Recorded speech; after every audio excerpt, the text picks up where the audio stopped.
बीडच्या रॅलीवरून गेल्या 3-4 दिवसांपासून चर्चा सुरू आहे, परवानगी नाही वगैरे वगैरे, आणि तिथेही मोठा पोलिसांचा बंदोबस्त तैनात करण्यात आलेला आहे. सगळ्या महाराष्ट्राचं आजच्या रॅलीकडे लक्ष आहे.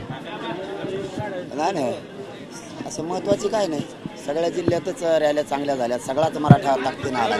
तसाच बीडचाही मराठा येणार आहे, जालन्याचा पण येणार आहे, संभाजीनगरचा सुद्धा, छत्रपती संभाजीनगर सुद्धा मराठा सगळा येणार आहे. असं काय नाही. पोलीस बंदोबस्त सगळ्याच SP साहेबांनी चांगलाच बंदोबस्त दिला आहे सगळ्यात. तसंच बीडचे सुद्धा SP साहेब द्यायले, आपल्या जालन्याचे, संभाजीनगरचे सध्या तरी द्यायलेत बुवा. आधी परवानगी समिती ही 8 जणांची समिती ही सदस्य हैदराबादला गेले, त्यांनी सगळ्या कागदपत्राची पाहणी केली. 5-1 हजार कागदपत्र सापडले, पण ते खूप जीर्ण झाले आणि त्याला प्रॉपर स्कॅनिंग आणि हे करावं लागणार आहे, त्यासाठी बराच काळ लागणार आहे असं सांगितलं. राज्य सरकारकडे जमा पण करणार. बघूयात ना काय केलंय हे शंभूराजे साहेब सांगतील. समितीनं काय केलंय, काय पुरावे मिळाले, गॅजेट आणलंय का, आमच्याकडे सुद्धा गॅजेट उपलब्ध आहेत, ते काय वेगळे नाही आहेत, शंभूराजे साहेब सांगतील. आता शंभूराजे साहेबांवरती विश्वास ठेवलाय, पुन्हा एकदा मराठ्यांनी शिंदे साहेबांनी फडणवीस साहेबांवरती ठेवला. आपण बीड जिल्ह्याचा दौरा करत आहात. याच्या अगोदर परवानग्या नाकारल्या, परत परवानग्या दिल्या गेल्या, आज दौरा करताय. आपण या दौऱ्याकडं नेमकं मराठा समाज म्हणून मराठा समाजाच्या मागण्यात येतात, त्या दौऱ्याकडे आपण काय नेमक्या मराठा समाजाला संदेश देणार आहात आणि त्या दौऱ्याला ज्या पद्धतीने विरोध होतोय त्या विरोधाला काय उत्तर द्यायला? या दौऱ्याला फक्त न्याय म्हणून बघतोय, आमच्या वेदना म्हणून बघतोय. आमच्या मराठ्यांच्या लेकरा बाळाला आरक्षण मिळावं OBC मधून, आमचं ते हक्काचं, ते आम्हाला मिळालं पाहिजे, ही आमची भूमिका आहे. या दौऱ्याचा हा उद्देश आहे. जातीवाद कमी वाढवला आहे छगन भुजबळनं, तो कमी व्हावा, या दौऱ्याचा उद्देश आहे. कायदा सुव्यवस्था छगन भुजबळला बिघडायची, आम्हाला ती बिघडू द्यायची नाही, म्हणून शांतता रॅली आम्ही जिल्ह्यात ठेवली. आमचा उद्देश साफ आहे, कारण जनता शेवटी आम्ही गोरगरीब आहेत, आम्हाला त्रास होणे एवढाच. भुजबळा पाठोपाठ धनंजय मुंडेचाही कुठेतरी त्या दौऱ्याला किंवा पंकजा मुंडेचाही कुठेतरी छुपा विरोध दिसतोय त्या दौऱ्याला. छुपा काय याचा उघड आहे. सगळे OBCचे नेते छगन भुजबळनं एकत्र केले आणि मराठ्यांना आरक्षण मिळू नये यासाठी ताकदीनं प्रयत्न केले, पण बाकीच्याला आम्ही दोष देत नाहीत, विरोधक पण मानत नाहीत. सगळा मराठ्यांचा आरक्षणाचा मारेकरी आणि मराठ्यांचे पोरं मरावे ही भूमिका छगन भुजबळची. मतं मात्र त्याला मराठ्यांचे लागतील. अधिवेशनाचा समारोप आता होतो आहे, उद्या विधान परिषदेची निवडणूक आहे. आतापर्यंत मराठा आरक्षणाच्या संदर्भात सगळे सोयीच्या संदर्भात फारशी काही सकारात्मक चर्चा झाली नाही, सत्ताधारी आणि विरोधकांचं एकमत नाही झालं. शेवटचा दिवस असं म्हणावं लागेल, कारण उद्या विधान परिषद आहे नंतर समारोप. आणि आजही मराठा आरक्षणाबाबत गदारोळ होण्याची शक्यता आहे, कारण काल कामकाज जे आहे ते 4 वेळा स्थगित केलं आणि नंतरही स्थगित करण्यात आलं दुपारून. तुमचं आव्हान काय असणार आहे ते सगळ्या आमदारांना, मंत्र्यांना? सगळ्याच मंत्र्याला, आघाडीचे असतील किंवा युतीचे असतील, सगळ्यांना आव्हान आहे की आमचं हक्काचं OBCतलं आरक्षण आहे, आमच्या सरकारी नोंदी सापडल्यात, सगळ्यांनी OBCतून आरक्षण मिळावं म्हणून लावून धरलं पाहिजे. विरोधकांनी तरी का पळावं, त्यांनी सुद्धा सांगितलं पाहिजे की मराठ्यांना OBCतून आरक्षण मिळावं, किंवा त्यांची भूमिका तरी स्पष्ट व्हायला पाहिजे की आम्हाला मिळू द्यायचं आहे की नाही, OBCतून मराठ्यांना आरक्षण मिळू द्यायचं आहे की नाही, हे विरोधकांचं सुद्धा आम्हाला कळणं खरंच गरजेचं वाटायला लागले. आणि सत्ताधाऱ्यांचं सुद्धा, दोघांनी एकदा सांगून टाका आम्हाला की OBCतून आरक्षण द्यायचं की नाही, आम्ही आमचं बघतो काय करायचं. सगळ्या आमदारांनी सांगून टाकावं की आमचा विरोध आहे का पाठिंबा आहे. हा, मग आरक्षणाची चर्चा होती, सरकार देईल नाही देईल, विरोधकांनी जायला पाहिजे होतं OBCतून आरक्षण द्या म्हणायला.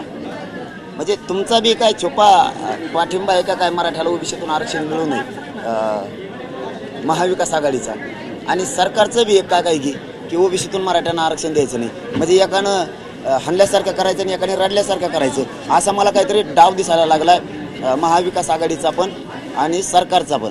एकमेकाच्या बोलवायचं एकमेकाला आणि जात नाही आहेत, याचा अर्थ स्पष्ट भूमिका दोघांकडून बी होणं गरजेचं आहे असं आम्हाला वाटतं.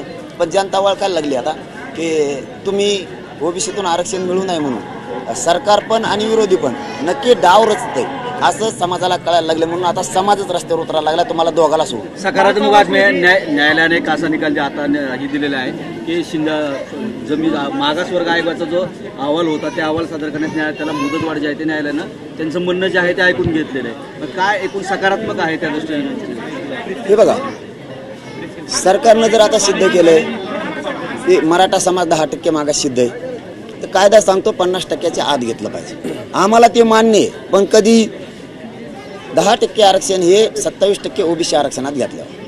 कारण कायदा तसं सांगतो की जी जात किंवा जो समूह मागास सिद्ध झाला आहे सामाजिक आणि शैक्षणिक दृष्ट्या, त्याला ओबीसी आरक्षणात घेतलं पाहिजे, 27% आरक्षणात घेतलं पाहिजे. 50%च्या आत 10% आरक्षण घ्यावं आणि नंतर मर्यादा वाढायची तर वाढवावं, पण तर मग आम्हाला ते मान्य आहे. नसतं आधी मात्र अल्टिमेटमचा दिवस जवळ येत आहे. काय सरकारचा त्याच्यातून काही संपर्क झाला आहे का, किंवा त्याच्यानंतर ते आता आपली भूमिका काय असणार आहे? अल्टिमेटमचा दिवस जवळ आला आहे. बोलाबोली रोज चालू आहे, रोज ते बी कादरांना फोन लावायला, मी बी कादरांना बोलायला, पण मला लागते कृती. अंमलबजावणी आहे का, काय केलंय काय नाही हे सांगायचं आम्ही ऐकतोय, परंतु मी समाजाचाच. त्याच्यामुळं 13 तारखेच्या नंतर या महाराष्ट्रातल्या मराठ्यांची सरळ भूमिका की 13 तारखेच्या नंतर जर सरकारनं निर्णय नाही घेतला तर महाराष्ट्रातली बैठक बोलवायची आणि काय करायचं त्याच्यानंतर ठरवायचं. आमच्याकडून कुठंही त्या अगोदर काही केलं जाणार नाही. राज्यात वारकऱ्यांचे मन दुखतील असंही काही होणार नाही आहे. कारण शेवटी विठुरायाच्या पंढरीच्या विठुरायाच्या दर्शनासाठी जनता गेली आणि तिथं वारकऱ्याच्या मन दुखतील असं एकाही महाराष्ट्रातल्या मराठ्यांकडून कृत्य होणार नाही.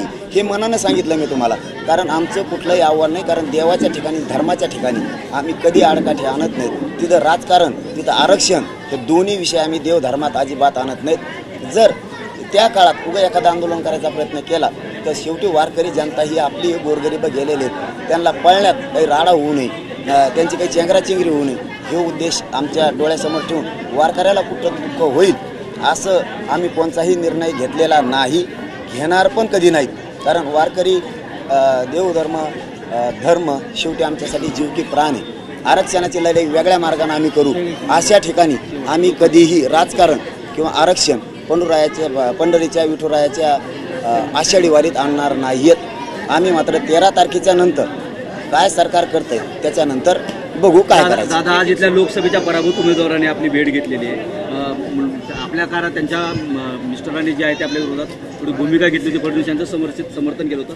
आज त्यांनी आपली भेट घेतलेली, काय नेमकी चर्चा झाली आणि हा इफेक्ट म्हणायचं मराठा आरक्षणाचा आंदोलनाचा? कोणी भेट घेतली? अर्चना पाटील यांनी भेट घेतली लोकसभेच्या पराभूत उमेदवार. बरोबर, त्या ताई त्या होत्या, मला चेहरा नाही म्हणजे असं म्हणजे टोचून बोलल्यासारखं नाही. चेहरा नव्हता मला माहिती, पण शेवटी समाज म्हणून ते आले असतील. समाज म्हणून चर्चा झाली लोकसभेत? नाही, आपल्या आंदोलनाचा इफेक्ट म्हणता? अजिबात नाही. ते समाज म्हणून आले असते ना, समाज म्हणून आल्यावर कोणी आला तरी आम्हाला स्वीकारावं लागणार आहे. असं